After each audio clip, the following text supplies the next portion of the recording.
Transistor BC547 যেটা আপনারা দেখেছেন, 10K ভেরিয়েবল রেজিস্টর, ইন্ডিকেটরের জন্য এলইডি বাল্ব, এরকম আরেকটি এলইডি বাল্ব লাগবে 3.34 লাগবে 1K রেজিস্টর একটি। আমাদের একটি 12 ভোল্ট ডিসি রিলের সাথে BC547 এর যে ট্রানজিস্টরটি যুক্ত করেছি সেটার কালেক্টর, বা আমরা যদি ধরি এটার ডান পাশের অংশটা এখানে সামনের থেকে এখানে লেখা দেখা যাচ্ছে, বাম পাশেরটা আমরা এই জায়গাটাতে সংযোগ দিয়েছি, যেটি কিনা এই রিলের কয়েলের একটি প্রান্ত, মাঝখানের সাথে এটার এই 10K ভেরিয়েবলের মাঝখানের প্রান্ত সংযোগ আছে।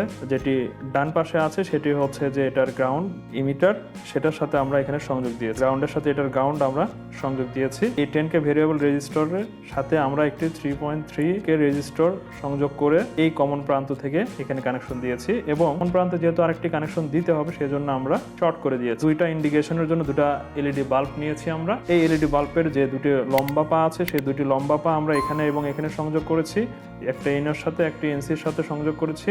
তো এভাবে আমরা সংযোগ করেছি এবং দুটি মাইনাসকে আমরা শর্ট করে দিয়ে এখান থেকে একটি রেজিস্টর করেছি, এবং এটি নিয়ে আমাদের এই যে মাইনাস প্রান্ত আছে এই মাইনাস প্রান্তের সাথে আমরা কমনলি সংযোগ করেছি, অর্থাৎ এটা সবগুলো মাইনাস প্রান্ত। এই সার্কিটটা রেডি হয়েছে, এটাকে আমরা পাওয়ার আপ করতে পারি।